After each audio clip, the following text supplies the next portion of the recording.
10 years ago, I possibly made one of the worst decisions of my entire life. You see, in the summer of August 2014, I decided that I wanted to become a full-time content creator for the very first time. Obviously, because this is my second time around, you would know that I failed horribly. The reason why I failed to become a full-time content creator the first time around is because I stupidly thought that I only needed Google AdSense to basically become a full-time content creator.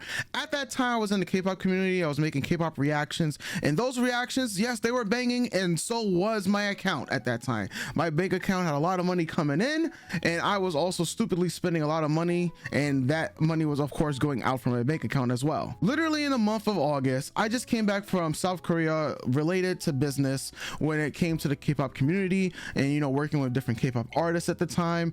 And I decided to put my 2 weeks in at my very stable overnight job that I had with that dollar differential at a prominent toy store in New York City. And I put my 2 weeks in, and literally 2 weeks after those 2 weeks, I was literally fucked. And why I say that? Well, that's because the adpocalypse of YouTube hit my channel like a ton of bricks, and all the revenue that I was making went from a few thousands to zero. Yes, I'm talking about being demonetized, I'm talking about being content claimed, and I'm talking about being copyright striked as well. I had to delete over almost 1,000 videos from my YouTube channel, and I never financially recovered from that. You see, my channel was growing at an absolute insane rate for YouTube at that time because I had a series that was continuously going viral. But when I had to delete all those videos, that destroyed my analytics, and I never fully recovered from that.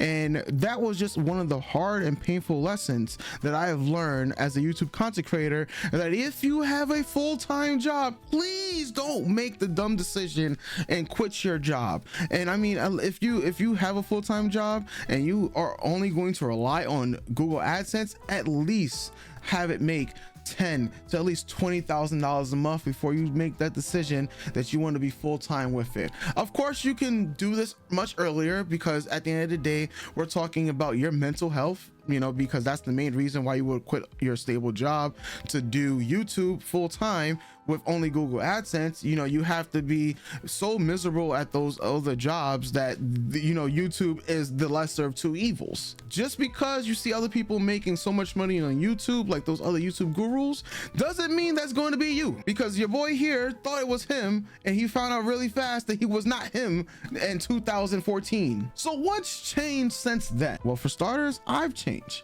And that might actually be the most important thing in my journey as being a full-time content creator. You see, I didn't have a lot of knowledge as I do back then, which I have right now. And if I thought more about the opportunities that was presented to me, I wouldn't have to struggle as much as I did over the last couple of years. You see, my goal at the end of the day is to achieve something I call Operation Golf, aka Operation Get Out the Hood. And you see, achieving Operation Golf for me is in multiple different phases. Of course, the first phase to actually get out the hood. Phase 2 is to stay out the hood, basically fortify all of the financials that I need to do. And then phase 3 is to help even more people get out the hood. But I figured that I was going to combine phase 3 with kind of phase 1, and that's why we have this daily, you know, video journal that I'm putting out there, so you guys can see some of my experiences and see how I personally grow from day one to, you know, the end of the year. Now let's get to the actual nitty-gritty about becoming a full-time content creator,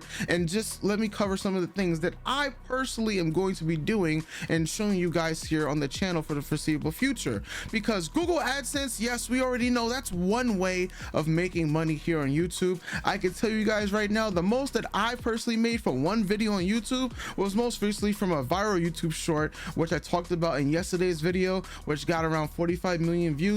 But it only got me $2,000, and that might sound like a lot of money, but let me just tell you guys this: if that was 45 million views on a long form video, that's actually over $100,000. I just saw somebody else's video where they literally showed their analytics for how much money they made for 45 million views in a niche that was paying them around like $3 RPM, you know, or in where the CPM was much higher and whatnot. And yeah, it was around $100,000. So if I was able to do that with my channel, you know, instead of doing it and focusing on YouTube Shorts, well, we would be having a very different discussion, wouldn't we? But because we're not having that discussion right now as of January 5th, and I'm here telling you guys to not make the dumb decision of trying to go full-time as a content creator with only AdSense, let me tell you the other 3 ways really quickly, because one of them you already know is affiliate marketing. And I'm not gonna go through all the details and regurgitate every single thing that every other content creator out there has already told you about this, especially if you're watching this video. You'll probably watch a lot of other content creators. Yes, affiliate marketing and affiliate links is one way to earn income, right? I have them in my description, and they're mainly all about my current desk setup. Somebody asked me most recently in my last video about my background here, and I even put a, you know, affiliate link for people who are interested in my background. And basically, if someone were to purchase, you know, through my link itself, I will earn a commission from that. That's essentially affiliate marketing and affiliate links. There are much better affiliate links out there. You guys just have to do the research for the niche that you're looking to target, or if you're one of those people that want to target multiple different things and then pull them from different companies and set up a website just exclusively for affiliate marketing and affiliate links, you could do that as well. But I'm not here to do all that work, because that's not my major goal. Because the next major goal that's actually going to be well worth it is brand deals and sponsorships. You know, the best time to actually get brand deals and sponsorships is literally Q1 and Q4, basically the first 3 months of the year and the last 3 months of the year. Why am I saying that? Well, let's talk about the first 3 months of the year. The marketing budgets for multiple companies have now opened up, and a lot of these companies have a lot of money to spend. You know, a lot of these companies are thinking about who are the new micro influencers, who are the new, you know, who are the major influencers out there that they can attract, and so they can stick their, you know, basically brands in front of new audiences. Right now, 2024 is an attention-based economy right now. So a lot of these brands are looking to get so much attention in the early span. January is one of the worst months, you know, when it comes to CPM and RPMs as it is. So this is the best time for a lot of content creators to start gaining these contracts and gaining these deals to start promoting for, like, say, the entire rest of the year. Because you'd rather do it, if you're not going to do it in the beginning of the year, well, then you might as well do it at the very end of the year, because the other 6 months are kind of murky. Yeah, sure, there's going to be a couple of deals here and there as new companies pop up, but the absolute best time is right here in Q1. The second best time, as I mentioned, is actually in Q4 at the end of the year. You might be thinking, well, Michael, why the hell would I just only want to focus on Q4? Well, you see here, there's this thing called a marketing budget, and a lot of companies that don't meet that marketing budget, you know, a lot of them get penalized. Right? So they got to spend some money, especially because a lot of these companies are trying to write off a lot of these taxes, right? And a lot of these companies are going to be willing to accept a lot of brand deals that they wouldn't have accepted in the beginning of the year, because they're approaching deadlines. You know, they got to spend this brand deal and sponsorship money as fast as possible. Of course, they're going to be doing a little more curating of content creators and whatnot, but they're going to be less lax when it comes to rejecting brand deals and sponsorships. You know, of course, I would advise people to select companies that align with their goals, but at the end of the day, if your goal is to make money, well, who am I to tell you if you don't want to just accept the company because they don't technically agree with your morals and whatnot? I'm not here to debate that. I'm just here to tell you that that's one of the best times and opportunities. If you see that you yourself are lacking in brand deals and sponsorships, well, you know, Q4 is literally the second best time of the year. If you missed out somehow on Q1 through 3. And actually, outside of that, there's the fourth option, and possibly the best way that I believe every single YouTube guru is going to continue to tell you, and that is through merchandise, whether it's through physical or digital. I mean, you can set up an Etsy shop and start, you know, posting Notion templates Photoshop templates, you know, and doing all these other, you know, the low quality digital assets. I mean, hell, I recently bought a planner that I'm pretty sure a lot of people have been repackaging and marketing itself, but I bought it because I'm just a person that likes to write things. But I'm pretty sure that's probably a planner that was drop shipped by another company, and easily I could do the same exact thing,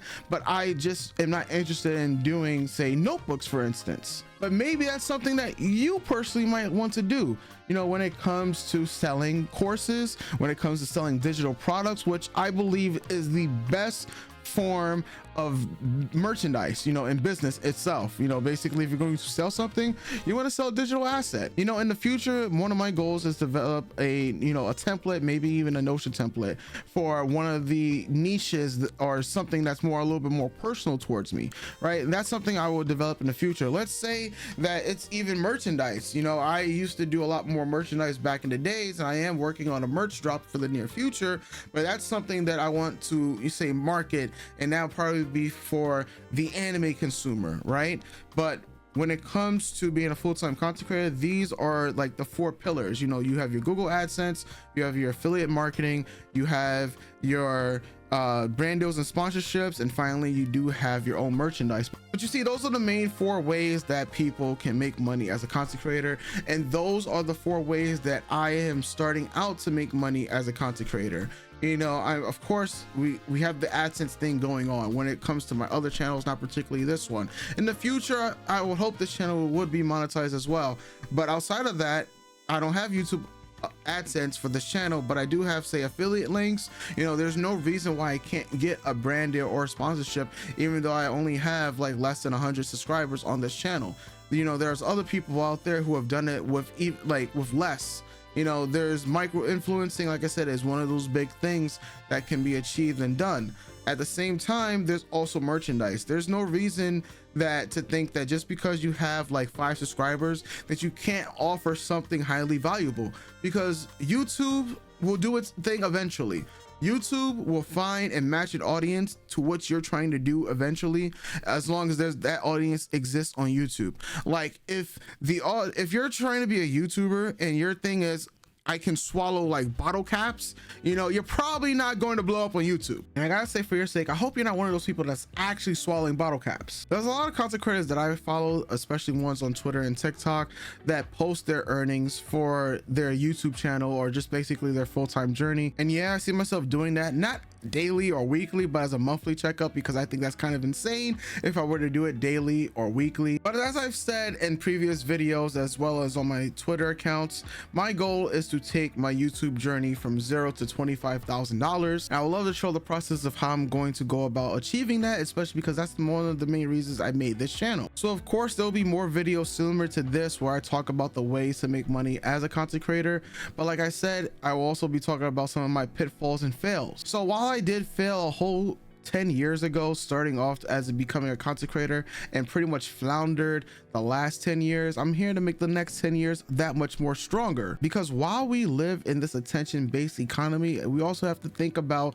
how many new things are available to make money with. Who's to say that this $25,000 a month goal is all going to happen because of what I do with YouTube? I have my foot in multiple different other social medias. We're talking about the Facebooks, the TikTok, the Twitch, the Twitter, the Instagram, you know, and even Pinterest. So while the title of these videos and this podcast that I started doing might be my full-time YouTube journey, yes, in order for me to become a full-time YouTuber, I have to expend nearly every single option available to make money online. And through all those options that I am talking about, I will be documenting it here on YouTube. Hence, one of the biggest reasons why I failed on YouTube 10 years ago is because I didn't have any other platform, you know, nearly as developed as YouTube, nor did I have any other option but Google AdSense developed. But you see, self-education is a skill that I severely lack. But you see, 10 years ago I had to pay so much stupid tax, and I'm here for 2024 to limit that.